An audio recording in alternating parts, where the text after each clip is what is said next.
السلام علیکم ورحمۃ اللہ وبرکاتہ۔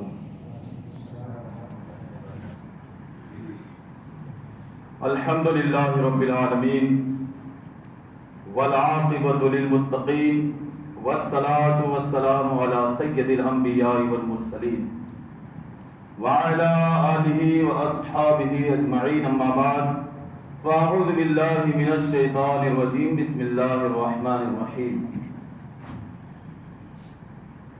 وما ارسلناک الا رحمۃ للعالمین۔ بسم اللہ الرحمن الرحیم۔ ورفعنا لک ذکرک، صدق اللہ العظیم وصدق رسولہ النبی الامین المتین الکریم، ونحن علی ذلک لمن الشاہدین والشاکرین والحمد للہ رب العالمین۔ معزز سامعین کرام، بزرگوں، دوستو، گفتگو کے آغاز سے قبل بہتر اور ضروری سمجھتے ہوئے آئیے انتہائی عقیدت و محبت کے ساتھ اپنی اور ساری کائنات کے مرکز عقیدت انیس بے کساں چار اساں سے درد منداں، ہم غریبوں کے غمگسار، ہم فقیروں کی ثروت، شہر یار علم تاجدار حرم نوبہار شفاعت، خسرو خوباں سیاح لامکاں وجہ گلفکاں، در اللہ المکنون سر اللہ المخزون، عالم ما کان وما یکون، آب و گل انبیاء جانو دل اصفیاء، مطلع ہر سعادت مقطع ہر سیادت، خلاصہ کائنات فخر موجودات، احمد مجتبی محمد مصطفیٰ صلی اللہ علیہ وسلم کی بارگاہ بے کس پناہ میں پورے ایمانداری کے ساتھ درود پاک کا نذرانہ عقیدت پیش کرو اور پڑھے باواز بلند، اللہم صلی علی سیدنا مولانا محمد وعلی آل سیدنا مولانا محمد وبارک وسلم، صلاۃ و سلام علیک یا رسول اللہ صلی اللہ تعالی علیہ وآلہ وسلم۔ ایک مرتبہ نبی اور آل نبی پر جھوم کر درود پاک پڑھے، اللہم صلی علی سیدنا مولانا محمد وعلی آل سیدنا مولانا محمد وبارک وسلم، صلاۃ و سلام علیک یا رسول اللہ صلی اللہ تعالی علیہ وسلم۔ امام عشق و محبت اعلیٰ حضرت عظیم البرکت مجدد دین و ملت الشاہ امام احمد رضا خان فاضل بریلوی رضی اللہ تعالی عنہ آقا کی بارگاہ میں عریضہ پیش کرتے ہیں، ارشاد فرماتے ہیں، عرض کرتے ہیں کہ عرش حق ہے مسند رفعت رسول اللہ کی۔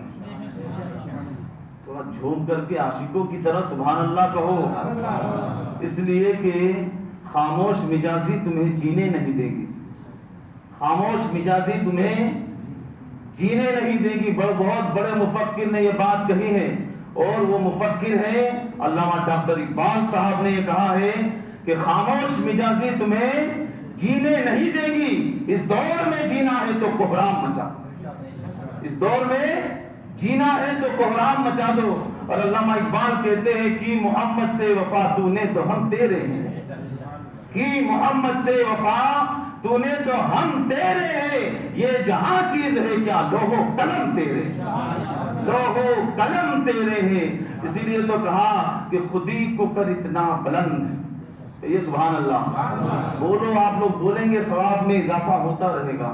آپ کو ایک بات اور بتاؤں، سبحان اللہ کہنے سے اللہ ہمارے نامہ اعمال میں کیا لکھتا ہے؟ نیکیاں لکھتا ہے۔ کیا لکھتا ہے؟ نیکیاں لکھتا ہے، اور جنت میں ایک درخت لگاتا ہے ہمارے لیے کہ یہ سبحان اللہ۔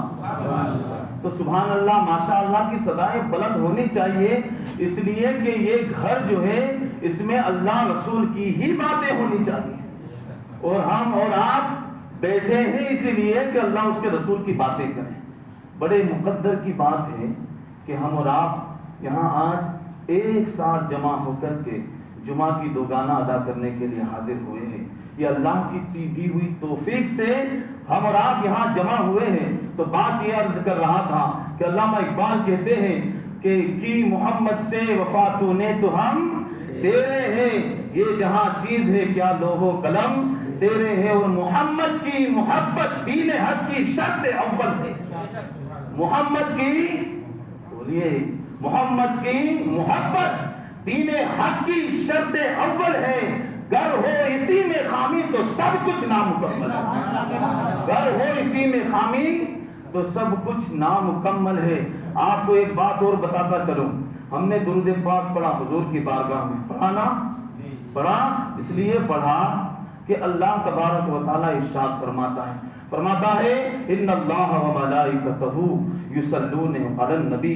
ہمارے ہر بچے کو یہ آیت کریمہ یاد ہے اور ہم سنتے رہتے, بارہا سنتے رہتے ہیں. توجہ اس بات پہ, اللہ ارشاد فرماتا ہے بے شک اللہ اور اس کے فرشتے اس غیب بتانے والے نبی پر درود پڑھتے ہیں. کہ یہ سبحان اللہ. اللہ نے نماز کا حکم دیا, یا ایھا الذین آمنوا اقیموا الصلاۃ. اللہ فرماتا ہے ایمان والو نماز قائم کرو. اللہ پھر فرماتا ہے وآتوا الزکاۃ, اور زکات دو. نماز پڑھنے کا حکم ہوا, خدا نماز نہیں پڑھ رہا ہے, خدا نماز نہیں پڑھ رہا ہے. زکات کا حکم ہوا, خدا زکات نہیں دے رہا ہے. دوسرے حج کرنے کا حکم ہوا کہ ایمان والو میرے گھر کا طواف کرو, میرے گھر کا طواف کرو, لیکن خدا نہیں کر رہا ہے. لیکن جب محبوب پر درود پڑھنے کی باری آئی, محبوب پر درود پاک پڑھنے کی باری آئی تو خدا فرماتا بے شک اللہ بھی درود پڑھتا ہے, اللہ کے فرشتے بھی پڑھتے ہیں, مومنو تم بھی درود پاک. پتا چلا یا ایھا الذین آمنو, اس کا ترجمہ آپ لوگ سنو. بار بار آیت کریمہ سنتے چلے آ رہے ہیں, اب تک ہم نے سنا لیکن ہم نے سمجھا نہیں, ہم نے سمجھا نہیں. یا ایھا الذین آمنو, اے ایمان والو. کیا ہے؟ اے ایمان والو. پتا چلا جو بندہ ایمان والا ہوگا, کہیے سبحان اللہ, جو بندہ ایمان والا ہوگا وہی نبی پر درود پاک پڑھے گا, اس کے علاوہ نہیں پڑھے گا. وہ نہیں دے گا میں نہیں پڑھتا. تو کیا نہیں پڑھتا ہے, اللہ نے تیرے اوپر وہ حکم لگایا ہی نہیں, اللہ نے تجھے حکم ہی نہیں دیا ہے. ہم نہیں پڑھتے, میں نہیں پڑھتا, تو کیا نہیں پڑھتا. یہ تو نبی پر درود پاک پڑھنے کی بات ہے. میں آپ کو ایک اور بات بتاتا چلوں. حضور غوث پاک رضی اللہ تعالیٰ عنہ تمام ولیوں کے سردار, سبحان اللہ. تو ماننے والے ہیں کہ نہیں ہم سب؟ ہاں, غوث پاک کی نیازیں تقسیم کرتے ہیں, کھائی جاتی ہے, غوث پاک کے نام پر لنگریں لٹائے جاتے ہیں, اور انشاءاللہ تا قیامت تک یہ جاری اور ساری رہے گا. غوث پاک تمام ولیوں کے سردار. واہ کیا مرتبہ غوث ہے بالا تیرا, واہ کیا مرتبہ غوث ہے بالا تیرا. اونچے اونچوں کے سروں سے ہے قدم اعلیٰ تیرا, اونچے اونچوں کے سروں سے ہے قدم اعلیٰ تیرا. میرے غوث اعظم پیران پیر روشن ضمیر سیدنا شیخ محی الدین عبد القادر جیلانی غوث اعظم رضی اللہ تعالیٰ ارشاد فرماتے ہیں کہ جب تک میں نہیں چاہتا. یہ کون فرماتے ہیں؟ یہ غوث پاک فرماتے ہیں جب تک میں نہیں چاہتا اس وقت تک کسی بندے کی زبان پر میرا نام نہیں آتا. یہ کون ہے؟ یہ حضور کی آن ہے. نجیب الطرفین حضور غوث پاک سید ہے, آل رسول ہے, یہ نبی کی آن ہے. اور غوث پاک فرماتے جب میں چاہتا ہوں, جب میں چاہتا ہوں تب جا کے سامنے والا کوئی بندہ, اللہ کا نیک بندہ, وہ میرا نام لیتا ہے. اور جب حضور چاہتے ہیں, جب حضور چاہتے ہیں تو حضور کے ماننے والے نبی پر درود پاک پڑھتے ہیں.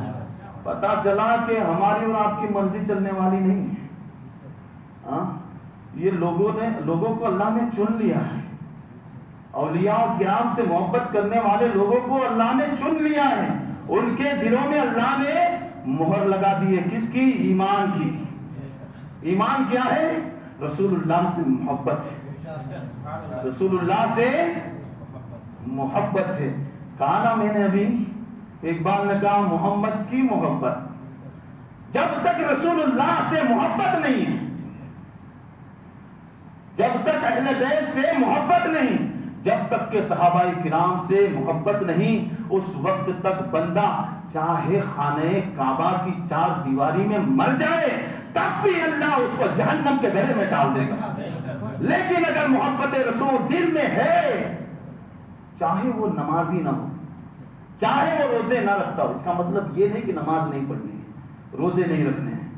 لیکن اگر جس کے دل میں فرمایا گیا حشر کے دن ایمان دیکھا جائے گا، عمل نہ دیکھا جائے گا.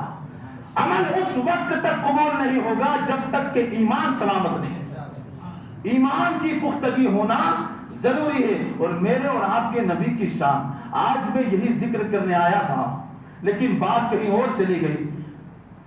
اللہ ارشاد فرماتا ہے محبوب ہم نے آپ کے ذکر کو بلند فرما دیا. کیا فرمایا؟ بلند فرما دیا. یہ کون کہہ رہا ہے؟ کسی پارٹی کا لیڈر نہیں کہہ رہا ہے. یہ کون کہہ رہا ہے؟ خود رب کائنات کہہ رہا ہے. اللہ رب العزت فرماتا محبوب ہم نے آپ کے ذکر کو بلند سے بلند فرما دیا. آپ کے ذکر کو جتنا دبائے گا وہ خود مٹتا چلا جائے گا. اس لیے کہ کہا گیا مٹتے ہیں مٹ جائیں گے آدھا تیرے، مٹ گئے مٹتے ہیں آدھا تیرے، نہ مٹا ہے نہ مٹے گا کبھی چرچا تیرا. یا رسول اللہ آپ کا چرچا کبھی ختم نہیں ہوگا. مرنے والے مر گئے اور مر جائیں گے، لیکن ہم اہل سنت و جماعت کی بات اگر اس کے رسول دل میں ہے تو اللہ سے یہی دعا کریں مولا زندگی میں جب تک کے رکھنا تیرے محبوب کا وفادار رکھنا، اور جب اس دنیا سے جائیں تو تیرے محبوب کا کلمہ ہماری زبان پر جاری فرما دے. وہی بات ہے ایمان کی حالت میں جینا اور اسی ایمان کی حالت میں مرنا، یہی ایک کامیابی ہے. مسلمانوں کامیابی کہاں ڈھونڈتے ہو؟ ادھر ادھر ڈھونڈتے ہو؟ کامیابی رسول اللہ کے قدموں میں پڑی ہے. رسول اللہ کے نقشے قدم پر چلو گے کامیابی تمہارے قدم چومے گی. یہ دنیا میں آج ہم اور آپ جو ہے ذلیل ہو رہے ہیں نا، اس کا صرف اور صرف اس کی ایک ہی وجہ ہے. وجہ کیا ہے؟ رسول اللہ سے ہم دور ہوتے چلے جا رہے ہیں. لیکن وہ لوگ جو تھے نا 313 لوگ، 313 نے ہزاروں کے لشکر کے گردن کو اڑا دیا. لیکن وہ کون تھے؟ رسول اللہ کے سچے عاشق اور سچے غلام تھے. اللہ تبارک و تعالیٰ کے سچے وہ مسلمان تھے، وہ ایمان والے تھے. 313 ہونے کے باوجود بھی انہوں نے جنگ کا نقشہ پلٹ دیا. اس لیے تو کیا کہتے ہیں کہ وہ تھے جو گزر گئے وہ تمہارے ہی تو اسلاف تھے، وہ تمہارے ہی تو اسلاف تھے. آج ہم اور آپ ایک دوسرے کو ہاتھ باندھ کے دیکھ رہے ہیں، یہ کیا کر رہا ہے، وہ کیا کر رہا ہے، اسے چھوڑ دو. ہمیں کیا کرنا ہے؟ ہمیں کیا کرنا ہے؟ ایمان کی حفاظت بہت ضروری ہے مسلمانوں. یہ ضروری کان سے سنیے گا اور دل کے کانوں سے سنیے گا. ایمان بہت ضروری ہے.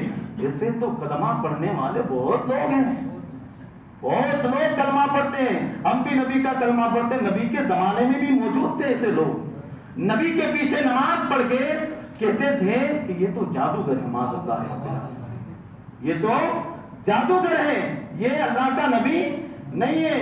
بلکہ اس کے جواب میں صحابہ کرام فرماتے ہیں کہ میرے نبی تو ایسے نبی تھے کہ یہ سبحان اللہ دندانوں لبوں زلفوں رخوں شہ کے فدائی. امام احمد رضا کہتے ہیں کہ دندانوں لبوں زلفوں رخوں شہ کے فدائی اے در ادن لال یمن مشک ختن پھول. میرے نبی کا چہرہ اتنا خوبصورت تھا. صحابہ کرام فرماتے ہیں بالفرض اگر اللہ تبارک و تعالی بالفرض اگر اللہ اپنے محبوب پر قرآن نازل نہ بھی فرماتا، بالفرض یہ تو ہونا نہیں تھا، لیکن بالفرض ابھی سمجھانے کے لیے کہہ رہا ہوں، بالفرض اگر اللہ اپنے محبوب پر قرآن پاک نازل نہ بھی فرماتا تب بھی میرے محبوب اتنے خوبصورت تھے، ان کا انداز اتنا دل ربانہ تھا کہ جو نبی کو دیکھتا کلمہ پڑھتا چلا جاتا، کلمہ پڑھتا چلا جاتا تھا. پتا چلا کہ میرے محبوب خوبصورت، سب سے خوبصورت. کہتے ہیں حسن یوسف پہ کٹی مصر میں انگشت زنا، حسن یوسف. یہ بھی امام احمد رضا کہہ رہے کہ سبحان اللہ 14ویں صدی میں ایسا کوئی امام ڈھونڈ کے لاؤ. امام احمد رضا کہتے ہیں کہ اس نے یوسف پہ کٹی مصر میں انگشت زنا، اور سر کٹاتے ہیں تیرے نام پہ مردان عرب، سر کٹاتے ہیں تیرے نام پہ مردان عرب۔ حضرت یوسف علیہ السلام، حضرت یوسف علیہ السلام کو اللہ نے بہت حسن عطا فرمایا تھا، بہت حسن عطا فرمایا تھا، لیکن میرے نبی کی شان جدا گانا ہے، اس لیے کہ اللہ نے ارشاد فرمایا کہ یہ جو رسول ہے، تلک الرسل فضلنا، یہ کلام مجید کی تیسرے پارے کی شروع آیت ہے، اس میں اللہ، جس کا ترجمہ یہ ہے کہ اللہ فرماتا ہے کہ یہ وہی رسول ہے کہ جن میں ہم نے آپس میں ایک دوسرے کے اوپر ایک دوسرے کو فضیلت نوازی ہے۔ پتا چلا کہ نبی برابر نہیں ہے، نبی برابر نہیں ہے۔ ہمارے نبی کی شان کیا ہے کہ اللہ تبارک و تعالیٰ نے اپنے محبوب کو جب بھیجا نا تو پورے کا پورا معجزہ بنا کر دیا، اور دوسرے نبیوں کو کسی کو ایک دیا، کسی کو 2 دیے، اور حضرت موسیٰ علیہ السلام کو 9 معجزے عطا فرمائے۔ کتنے؟ 9۔ لیکن ہمارے نبی کو کوئی انتہا نہیں، ہمارے نبی کو سراپا معجزہ بنا کر بھیج دیا۔ یہ میرے نبی کی شان ہے۔ یہ ہم جس کا کلمہ پڑھتے ہیں نا، انہوں نے، اور جو نبی گزر گئے، انہوں نے جب اپنا کلمہ پڑھوایا لوگوں سے کہ میرا کلمہ پڑھو، لوگوں نے موسیٰ علیہ السلام کی قوم نے پڑھا لا الہ الا اللہ، موسیٰ کلیم اللہ، عیسیٰ روح اللہ، یہ سب ان کی قوم نے ان کا کلمہ پڑھا۔ لیکن تمام نبی اور رسول کا جب پڑھنے کی باری آئی، کلمہ پڑھنے کی باری آئی، تو انہوں نے ان کا کلمہ نہیں پڑھا بلکہ کہا لا الہ الا اللہ محمد رسول اللہ۔ یہ میرے نبی کی شان ہے۔ تو حضرت یوسف علیہ السلام کو اللہ نے بہت حسن عطا فرمایا تھا، لیکن وہ یوسف علیہ السلام کے دیکھ کر کے مصر کی عورتوں نے کیا کر لیا؟ اپنی انگلیاں کاٹ لی۔ وہ تو یوسف کا علیہ السلام کا حسن تھا، جو میرے نبی کے حسن کی خیرات تھی، اب پتا چلا یہاں پر کہ یا رسول اللہ صلی اللہ علیہ وسلم، وہاں عورتوں کی انگلیاں کٹی تھی، لیکن مکہ اور مدینے کی سرزمین پر یا رسول اللہ آپ کے چہرے انور کو دیکھ کر کے عورتیں نہیں بلکہ مرد کے مرد اپنی گردنیں اڑا دیتے ہیں۔ یہ حضور پاک صلی اللہ علیہ وسلم کی شان ہے۔ اللہ تبارک و تعالی ہم سب کو اللہ کے پیارے نبی صلی اللہ علیہ وسلم کے سچی اور محبت عطا فرمائے، اور انہی کے عشق میں جینا اور مرنا عطا فرمائے۔ اللہ ہم سب کے ایمان کی حفاظت عطا فرمائے۔ اللہ تبارک و تعالیٰ کی بارگاہ میں دعا ہے کہ اللہ تبارک و تعالیٰ ہمیں کہنے سننے سے زیادہ عمل کی توفیق عطا فرمائے۔ ہم علینا السلام علیکم ورحمۃ اللہ وبرکاتہ۔ ایک ہمارے جموں کشمیر سے